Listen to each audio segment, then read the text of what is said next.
పేదవారిని పేదరికం నుంచి బయటికి తీసుకొచ్చినప్పుడే నిజమైన స్వాతంత్రం వస్తుందని నేను బలంగా నమ్ముతున్నాను. అందులో భాగంగా ముఖ్యమంత్రి గారు ప్రవేశపెట్టిన సూపర్ 6 కార్యక్రమం ఈ రోజు సూపర్ హిట్ అయింది.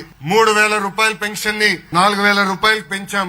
వికలాంగులకు ఇస్తున్న 3,000 రూపాయల పెన్షన్ ఏకంగా 6,000 రూపాయలు చేశాం. బెడ్ కే పరిమితం అవుతే ప్రతి నెల 15,000 రూపాయలు మన ప్రభుత్వం వాళ్ళకి అందిస్తుంది. ఇది దేశంలో ఏ రాష్ట్రం ఇవ్వని పెన్షన్ ఈ రోజు మన రాష్ట్రం ఇస్తుంది. ఇంట్లో 2 పిల్లలు ఉంటే ఒకరు బడికి పంపించి ఇంకొకరు పనికి పంపించాలనేది గత ప్రభుత్వం విధానం. కానీ ప్రజా ప్రభుత్వంలో ముఖ్యమంత్రి చంద్రబాబు నాయుడు గారు ఎంతమంది పిల్లలుంటే అంతమంది పిల్లలకి తల్లికి వందనం అందించారు. దాంట్లో భాగంగా 67 లక్షల మంది పిల్లలకి సుమారుగా 10,000 కోట్ల రూపాయలు ప్రజా ప్రభుత్వం వాళ్ళ తల్లిదండ్రుల ఖాతాలో జమ చేస్తాం జరిగింది. ఇంకా అన్నదాత సుఖీభవ కింద ఒక్కొక్క రైతుకి మొదటి విడతలో 7,000 రూపాయలు సహాయం కూడా అందించాం. దీపం పథకం కింద 2 కోట్ల గ్యాస్ సిలిండర్లు ఉచితంగా ఇప్పటికీ ప్రజా ప్రభుత్వం అందించింది. ఈ రోజు నుంచే స్త్రీ శక్తి కింద ఆర్టీసీ బస్సుల్లో మహిళలు కూడా ఉచితంగా ప్రయాణించే హక్కు కూడా ప్రజా ప్రభుత్వం ఇస్తుంది. గత ప్రభుత్వ హయాంలో ఒక్క టీచర్ పోస్ట్ కూడా భర్తీ చేయలేదు. కానీ మన ప్రభుత్వం ఏర్పడిన తొలి సంవత్సరంలోనే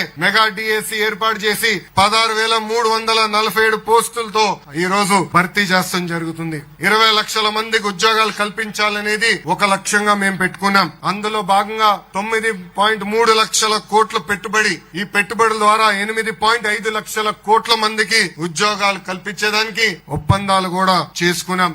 ఆసిలర్ Mittal, NTPC, BPCL, TCS, Cognizant, Sattva, ANSR, LG electronics, ReNew ఇలా అనేక పెద్ద సంస్థలు ఈ రోజు ఆంధ్ర రాష్ట్రానికి వచ్చాయి.